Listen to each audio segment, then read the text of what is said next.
Hi, Maria. We are live streaming on YouTube, and welcome to the launch episode of Stories of Sectors by IWDC Spotlight.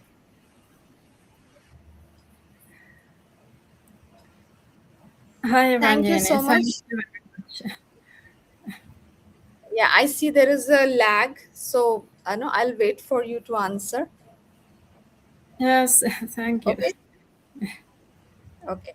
So, for all the people who are watching this live or over a replay, we have Maria from Sweden, and she has been one of the pioneer members of IWDC.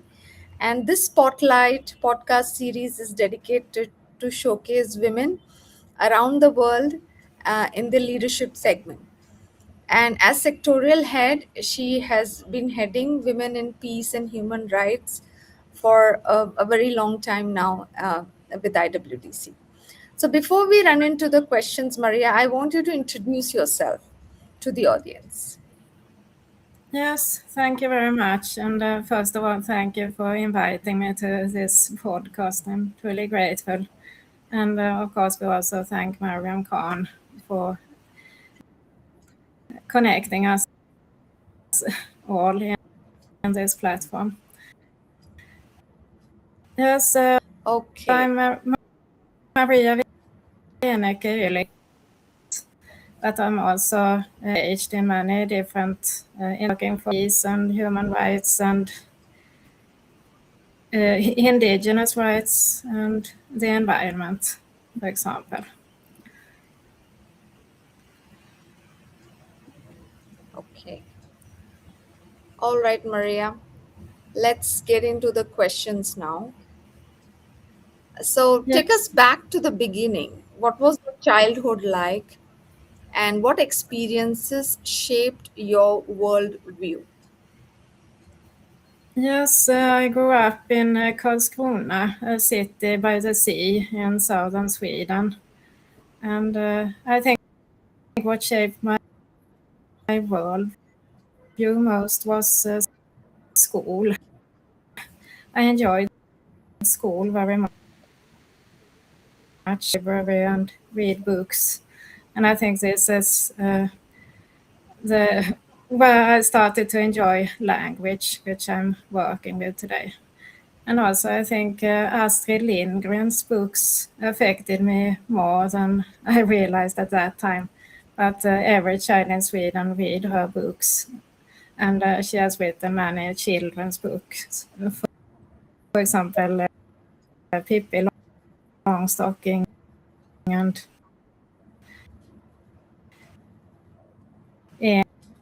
Emil Yeah, I could hear. Lönneberga Please continue. and many more. And I think, and I my yes. What also shaped my worldview is, I think, history lessons in school, because we learned only, I think, or mostly about European history and about Second World War from a European perspective. But later in life, I have developed a great interest in Southeast Asia, so it brought me to university studies in history of Southeast Asia. But in school, at an early age, we did not learn about this. So I think this is why I feel it is important with global citizenship education to create better understanding among us all. Got it. Thank you so much for sharing that. Tell me, what was the defining moment when you Yes. realized that, peace and human rights would become your life's work? Yes, I think I would say that this was when I left the children in Cambodia. I worked as a volunteer at an orphanage in Cambodia with 52 children, and they were between 6 and 18 years old. And have suffered tremendously from different kinds of happenings in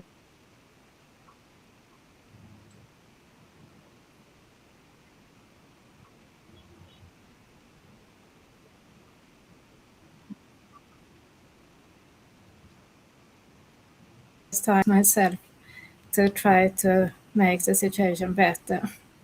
Beautiful. That's so beautiful. So, you have worked extensively as a writer, editor, advocate. How did storytelling become part of your journey? Yes, I started to work for a magazine about Swedish women's football. It was the only magazine in Sweden about women's football at that time. Mm-hmm. Today it does not exist anymore, but I interviewed women, women football, and it was players' voice heard in these uh, football teams around the country here in Sweden, and it could be many different ages. And later, I have worked for other magazines with the theme of human rights and democracy and tolerance. And for example, we have highlighted the voices of persons with special abilities. And Mm-hmm. I like this kind of interviewing, and I guess you do also who have this kind of work today to make the Yeah, voices of these people heard. But I have written instead of having a podcast. no worries. You have the opportunity now to create that with this. And let's move on to the next question. Who were the people or experiences that most influenced the person you are today? Again, I think I would say the children in Cambodia. They taught me humility, and I understand how blessed I am who live in a free country, and health is very important for us all, and we need to be grateful for everything that we have in this life. And yes, one leader who have affected me much is the Sikyong Sangai, who I also had the privilege to interview for one of these magazines about human rights and democracy. And and uh, also His Holiness the Dalai Lama and the succession of His Holiness and Buddhism and this perspective. I believe that if this kind of leadership were uh, more common in this world, I know that the world would look better. Yes, of course, definitely. So So, let's talk about your struggles, Maria. Every leadership journey has moments of doubt. What were some of your hardest moments that people never saw?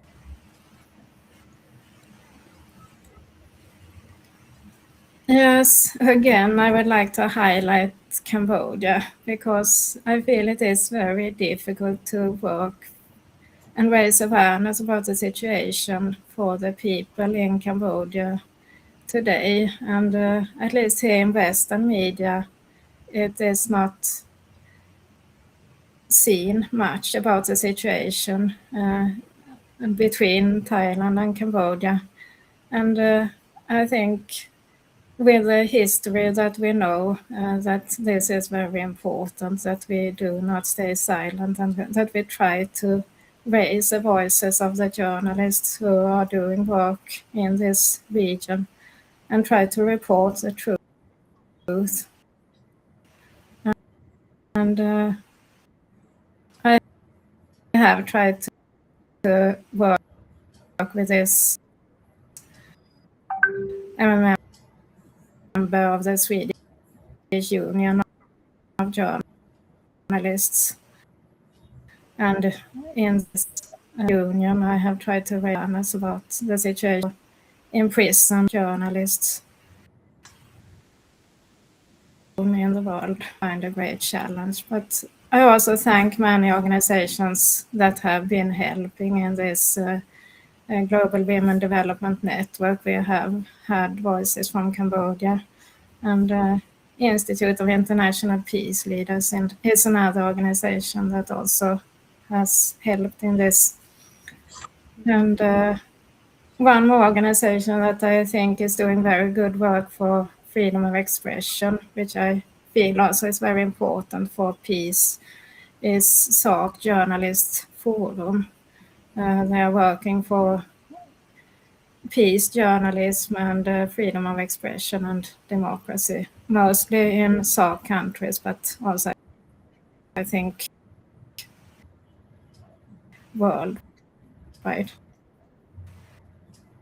So if Great. we all together can work together with them,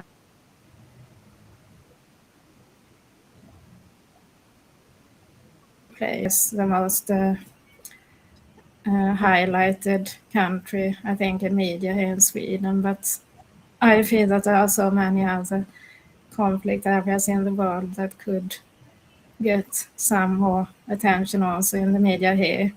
But I understand also that media are showing different things worldwide. So this is where we can try to collaborate to raise awareness about the situation in many parts of the world. Great. So let me know, did you navigate criticism, setback, or burnout while continuing to advocate for peace and human rights?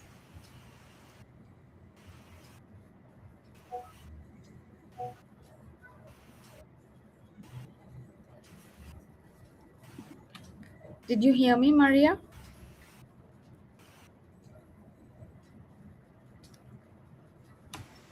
Did Criticism you as hear my next feedback, question? because I think all kind of criticism in one way. Okay. Yes, I think so. Okay, great. Yes. You got my question? If you wish, you can say it again, so Yeah. more So, clear. did you navigate criticism, setbacks, or burnout while continuing to advocate for peace and human rights?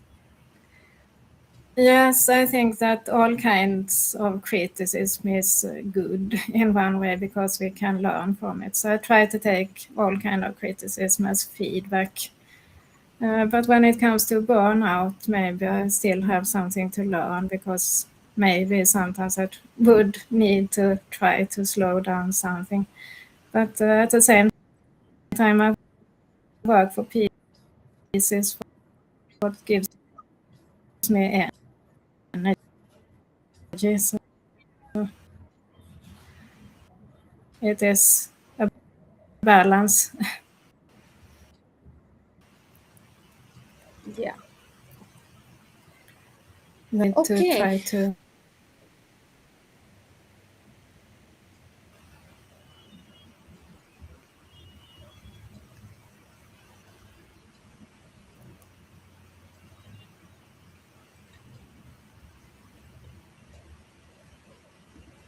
Yeah. You're able to hear me, right, Maria? Yes, Okay, I great. hope so.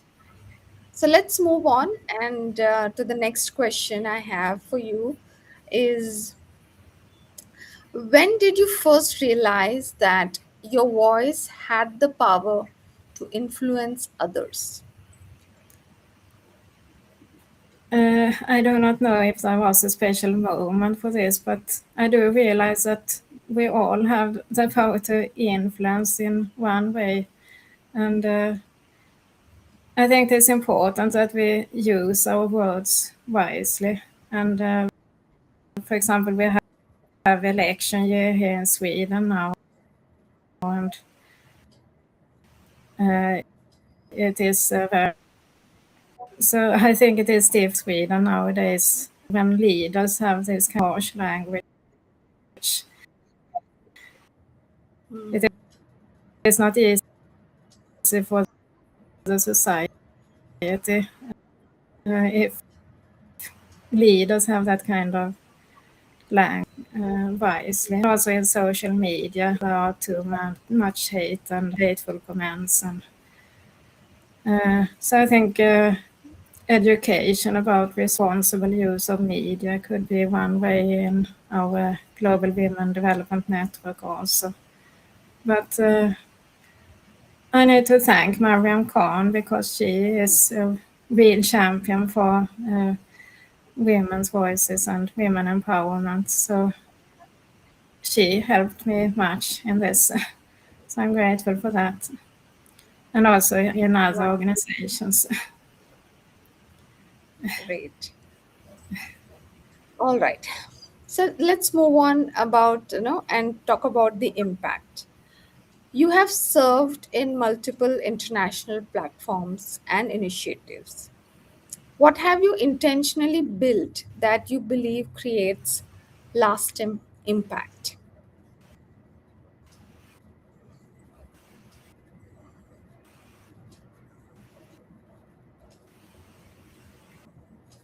Did you hear my question, Maria?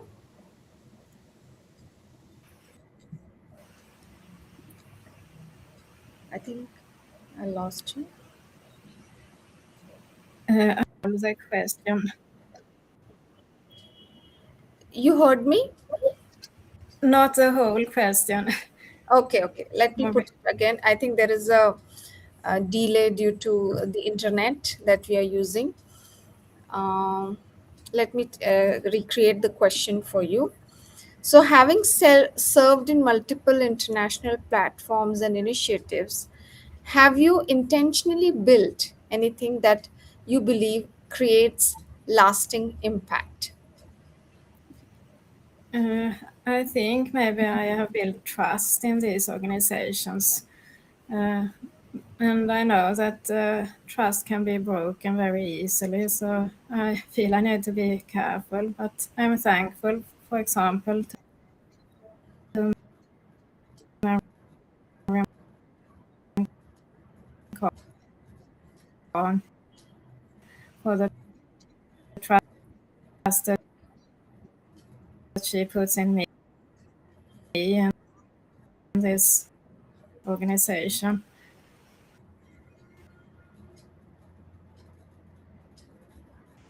The year during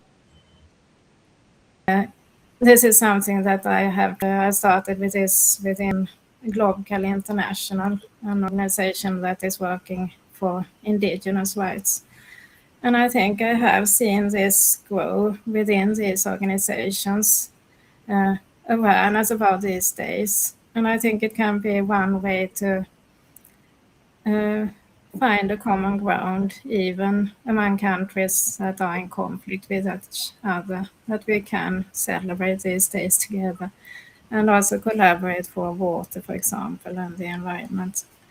So this is something that I have seen that also young people have tried to raise awareness about these days. For example, United Youth for Sustainable Globe, which is also a good organization.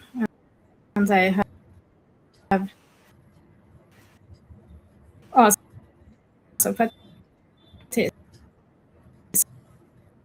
participated in our conferences in Global Women Development Network.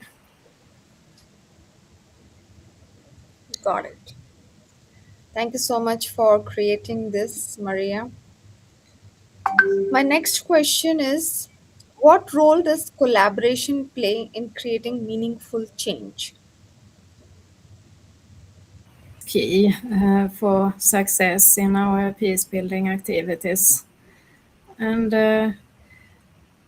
I think we can have even better collaboration between our sectors within Global Women Development Network, but also with other organizations. I feel sometimes it is quite easy to collaborate within an organization, but between different organizations is more difficult. But I think this is very important to be able to build bridges between these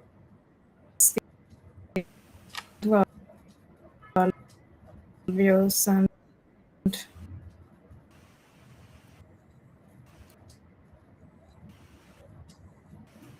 yes, different groups that we need.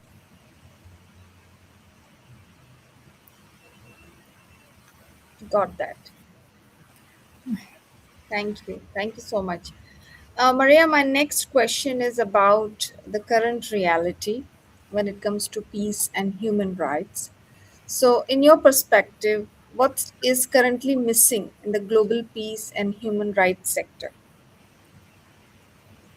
Yes, if we talk about the peace and human rights sector within Global Women Development Network, uh, I think we can be more active in our efforts, and also collaboration, like I said, between the sectors. And every sector, of course, have a role to play in peace building because everything is connected. So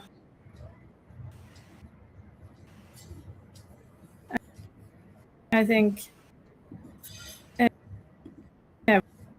every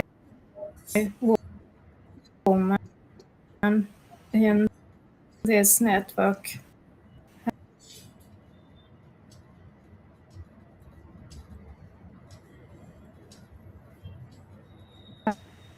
international women's day. And also we have this 16 days of activist campaign at the end of the year. But if we can develop it to a more regular collaboration all the way, I think we can do this even better. Yes, of course, we can do this better. So, moving Yes. on, I want to know which emerging issues should women leaders and young advocates should pay attention to? I think climate action and climate justice are very important issues nowadays that every woman and every young person need to try to work for.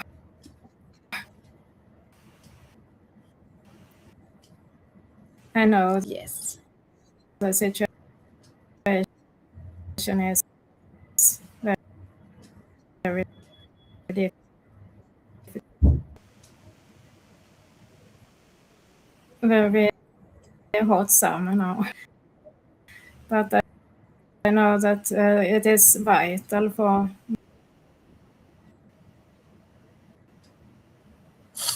Okay. All right.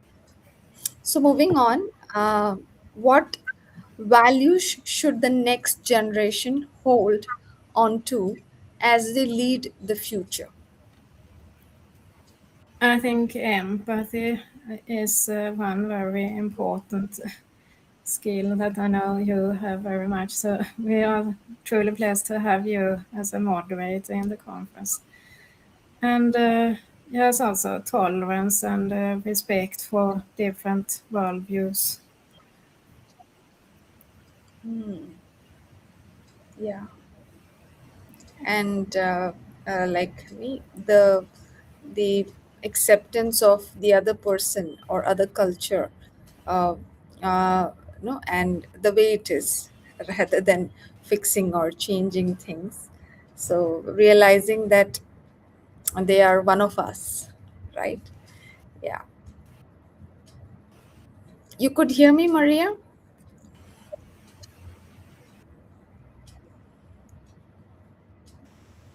part of building, that we listen to each other before judging. Yes, very rightly said.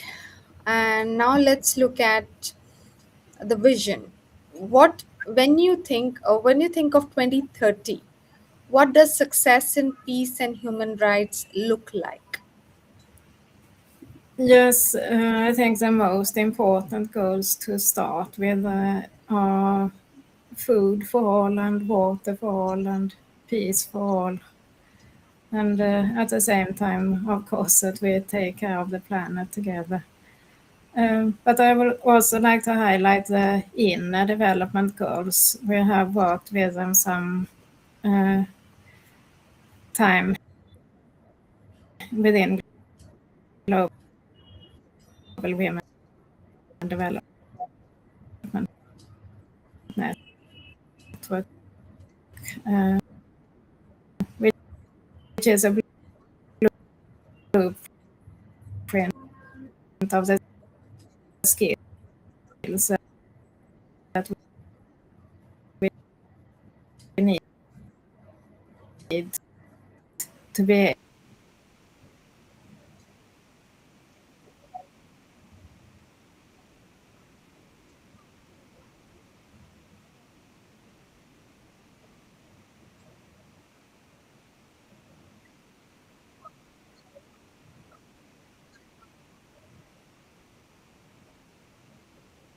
come. Yeah, So, yes. absolutely. Now, what role can platforms like IWDC play in achieving that vision? Yes, it has a very big role to play, I believe, because women also must be included. Of course, this is also one goal, that every woman's voice is heard. And I think this is a very, very good platform for this, because uh, Yes, activities all the year.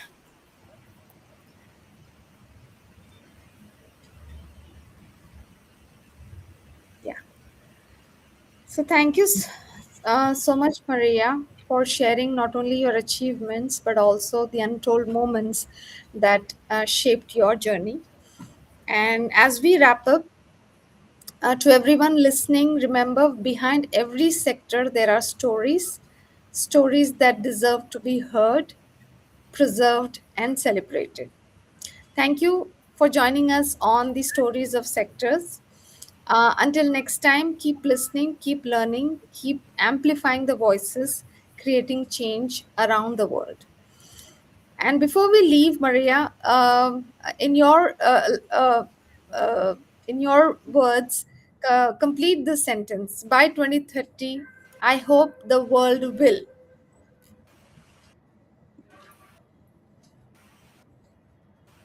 Your final message to the audience.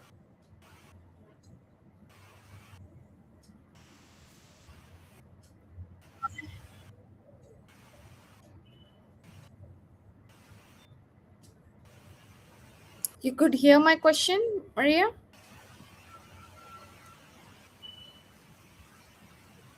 Shall I repeat it? Yes, thank you very much. Yeah, great.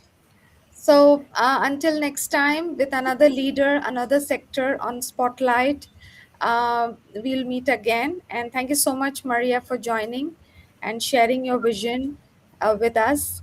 And hope you have a great day ahead, and we'll meet again. Take Yes, care. thank you very much. Thank you. Bye for now. Goodbye. Thank you.